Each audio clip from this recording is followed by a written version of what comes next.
রাজধানীর খিলগাঁও থানা ছাত্রদল নেতা নুরুজ্জামান জনি হত্যা মামলায় তৎকালীন ডিএমপি কমিশনার আসাদুজ্জামান মিয়াকে 7 দিনের রিমান্ড দিয়েছেন আদালত।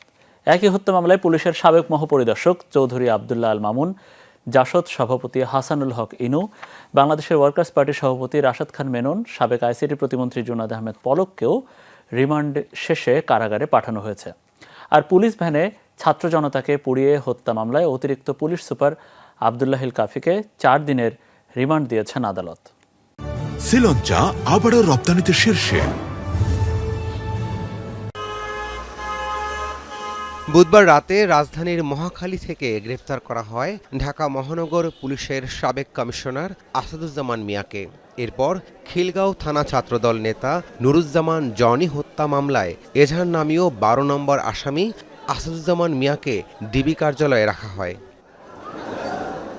বৃহস্পতিবার বিকেলে 10 দিনের পুলিশ রিমান্ড চেয়ে আসাদুজ্জামান মিয়াকে আদালতে তোলা হলে 7 দিনের রিমান্ড মঞ্জুর করেন আদালত। 2015 থেকে 2019 সাল পর্যন্ত ডিএমপি কমিশনার হিসেবে তিনি দায়িত্ব পালন করেন। শুনানিতে রাষ্ট্রপক্ষের আইনজীবীরা আদালতকে বলেন, আসাদুজ্জামানের নির্দেশে ছাত্রদল নেতা জনিকে ক্রসফায়ারের নামে হত্যা করে পুলিশ। এই মামলার সঙ্গে তার ঘটনার সঙ্গে এই এনকাউন্টারের সঙ্গে এবং এই ক্রসফায়ারের সঙ্গে তার জড়িত থাকার বিষয়টা নিশ্চিত হওয়ার কারণে আরও জিজ্ঞাসাবাদ করার জন্য এটার সঙ্গে কারা কারা জড়িত তা উদ্ঘাটন করার জন্য 10 দিনের রিমান্ড প্রার্থনা করে। এদিকে আশুলিয়ায় লাশ বোঝাই ভ্যানে আগুনের ঘটনায় হত্যা মামলায় অতিরিক্ত পুলিশ সুপার আবদুল্লাহিল কাফিকে গ্রেফতার দেখিয়ে রিমান্ড চায় পুলিশ। আদালত তার 4 দিনের রিমান্ড মঞ্জুর করেন। এই মুহূর্তে বাংলাদেশের পুলিশের যে অধ্যায়, কালো অধ্যায় তৈরি করার মূল হোতা হচ্ছে এই আবদুল্লাহিল কাফি। পেট্রোল ঢেলে দিয়ে পুড়িয়ে মারার যে ভিডিও ফুটেজ, সেটি আপনাদের মাধ্যমে আমরা দেখেছি।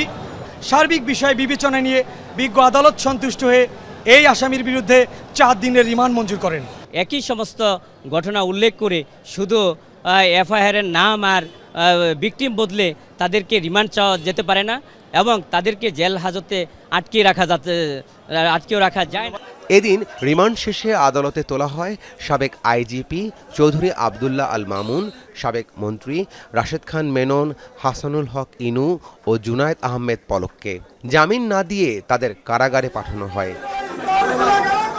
রাব্বি সিদ্দিকী, যমুনা নিউজ, ঢাকা।